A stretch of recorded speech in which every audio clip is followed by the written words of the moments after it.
Hey guys, welcome to the free webinar on my 10 top tips to help you manage and write your tenders. Hopefully these tips will be useful to you and they'll help you learn something new or change your approach to tendering, and in the end hopefully make things easy for you. So without further ado, let's get started. So tip number 1 is read the specification, or as I like to call it, the spec. It may seem like an obvious one, but too many times I've seen clients completely miss the specification, that they were simply trying to fit in as much as they can about their own company and what they do, how well they do it, how amazing they are, into the answer, completely missing the question and completely missing what the specification was asking them to do. So the essence of the contract and how they're going to deliver it is completely lost and missed from the answer because they were focusing on the wrong thing. No need to raise your hand if the shoe fits. My tip to you is simply this: read the specification.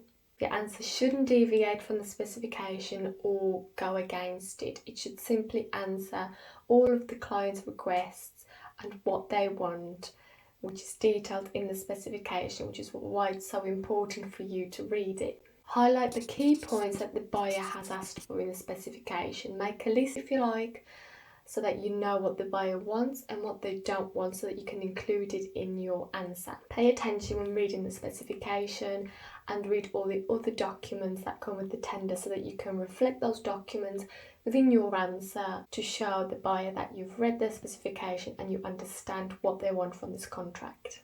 Tip number 2 is be realistic about the deadline. So you found the perfect tender, it's too good for you not to go for it, but the deadline is in 3 days. You decide to go for it anyway, and it's all panic station, all stations go, go, go, and no doubt you're trying to balance sleeping whilst working, whilst also trying to eat something. No doubt the stress levels are through the roof. So you put all your other commitments aside and you rush through this tender submission just to get it done, just to get it submitted, because you desperately want to go for that tender. And my advice to you, don't waste your time, and that's for the following reasons. You won't have enough time to read all the tender documents, so there's more chance of you missing something. You'll be stressed. You won't stand a very high chance of winning that tender. The marking panel will be able to tell that you've rushed the submission. Quality of the written work will be poor. You could potentially win a tender that you can't deliver because you haven't had time to read all the documents properly. You have to be prepared to be even with the slightest chance of winning that tender. So set up a tender alert or a tender tracker and monitor those tenders when they come out, so that you can be one of the first people to get the documents, read everything, and give yourself as much time as you can to go for that tender. Otherwise 3 days just isn't going to cut it when your competitors have had 4 weeks to complete a tender and you only had 3 days. So my tip number 3 is mandatory criteria.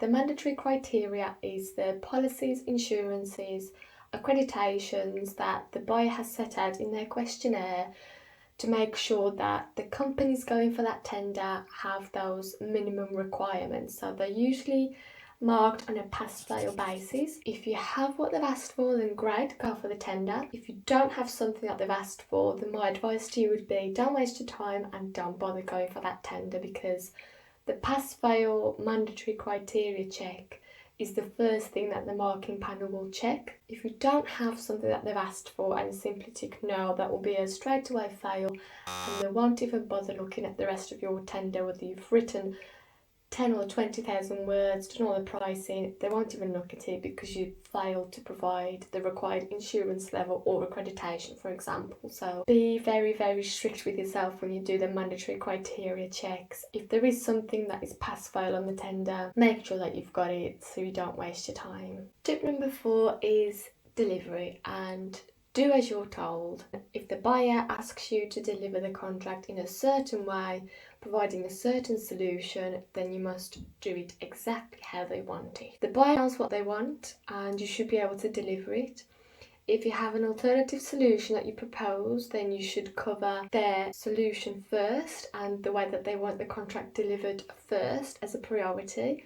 And then if you have an option B or an alternative method of delivering that contract, then you can mention it, but as a priority you have to deliver the contract exactly how it's laid out in the specification. Otherwise, if you propose something completely different because you know better, but your competitor has proposed to deliver the contract exactly how the buyer asked for it, then the buyer will award your competitor more marks because they've answered the question, they've clearly read the specification and answered the question in line with the specification and their requirements. My advice to you here is do as you're told, read the specification and deliver the contract in line with the specification, making sure that that's reflected in your answers and in your solution. Tip number 5 is simply don't waffle, and this is a really quick tip. Essentially, don't bother putting in fancy words and trying to fluff up your sentences just to fill in a few gaps or add in a few more extra words or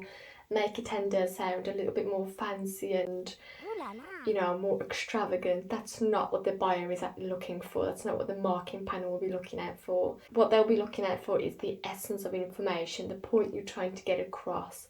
And it doesn't matter what words you use as long as it's clear, to the point, and that there's no waffling because it's wasting their time, it's unnecessary, and there's simply no need for it in tenders. Tip number 6 is references.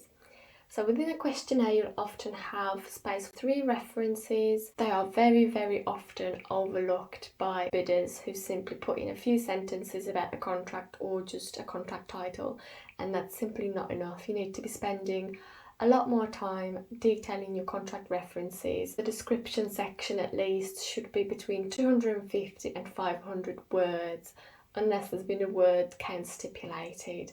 But it should be detailed enough. It should detail your success points, your challenges, your KPIs, your performance points, and if possible, add a testimonial from that client as well. Ideally, the references that you choose should be specific to the scope of this contract that you're going for, to reflect your ability to deliver similar contracts and doing it well in the past, just to give the buyer a little bit more confidence in what you do and being able to do it well. My tip number 7 is, have you answered the question? One of the key aspects is making sure that the question that you're asked in the tender is reflected in your answer. Day 2 or 3 of writing your answer, you're in the flow, you keep writing, everything that you want to say in that answer. But then in that flow, sometimes you can get lost in the essence of what you're actually trying to say. My advice to you is, when you write your answer, read the question again a few days after, and then read your answer again and see whether the answer has actually covered what the question has asked you to cover. Is every element of the question answered? If you're struggling, highlight different components and elements of the question so that you can see the different headings that you should be using in your answer.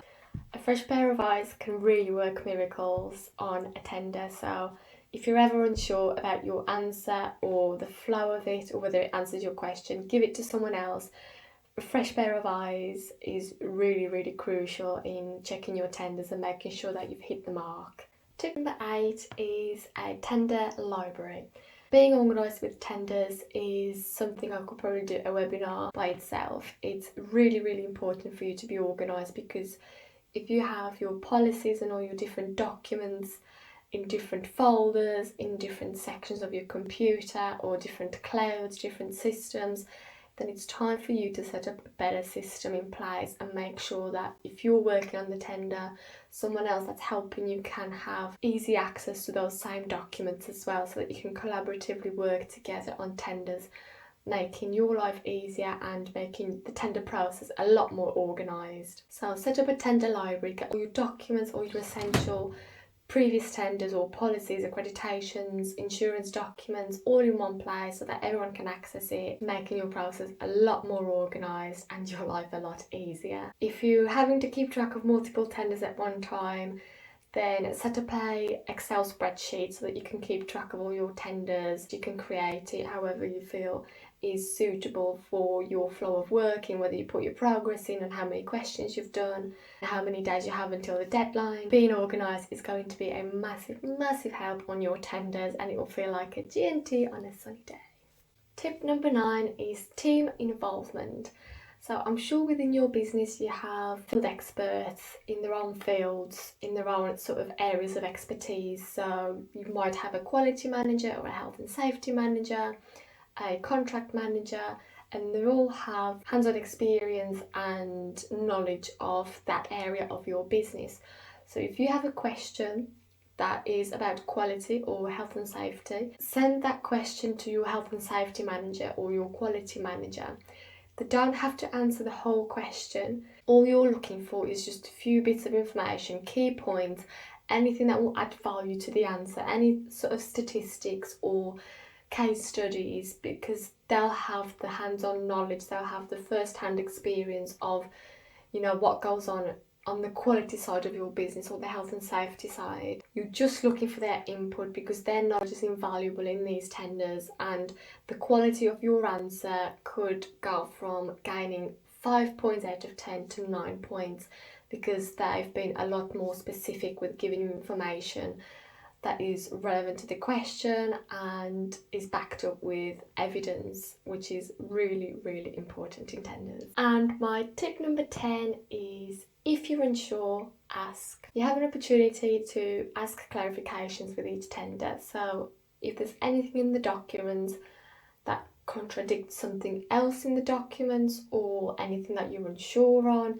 anything that's unclear in those documents, anything you want to check about the delivery of the contract, ask clarification. Again, this is why it's so important for you to read all the documents and the specifications early on, as soon as you get the documents, so that you can ask those clarifications and then you can reflect them in your answers. Perhaps some clarifications might mean that you won't end up going for that tender because it's simply not suitable. Maybe a question is worded weirdly and you're not sure how to answer it. Ask a clarification to know exactly what the buyer means and what they want to see in that answer. Clarifications usually have a deadline, so if you do want to ask something, make sure you ask it before the deadline. And again, this is why you should read the documents early on, so you've got time to raise those clarifications as soon as possible. When you have a tender, read it along with your colleagues and whoever else is involved in your team, because different people might pick up on different points, and having a discussion can also help you bring out areas of uncertainty or any unclear points, and then that allows you to then raise more clarifications as well. So you've had your 10 top tips from me. I hope you found them useful, and I hope you learned something new that you're going to take on board when writing your next tender. I covered quite a few things, quite a few topics in this free webinar. If you would like to learn a little bit more about tenders and how to manage and write your tenders, how to find them, how to organise them, then I am creating a course. I'm going to cover a lot of the main topics within the bidding and tendering world: where to find your tenders, how to write them, how to make sure that you score the highest marks, how to organise your library. You'll get a pack of templates and documents and useful answers that you can reuse in your tenders that often come up. You can adapt to your own approach, and how to make sure that you don't miss the opportunities that you want to go for. So if you would like to sign up for the course, it will be all online. It will have 13 modules and it's going to be launching soon. If you would like to learn a little bit more about bids and tenders, then I'll include a link down below so you can sign up to the newsletter, and I will notify you when the course is ready to be launched, and you receive a special launch discount from the full price of the course. Hopefully see you soon.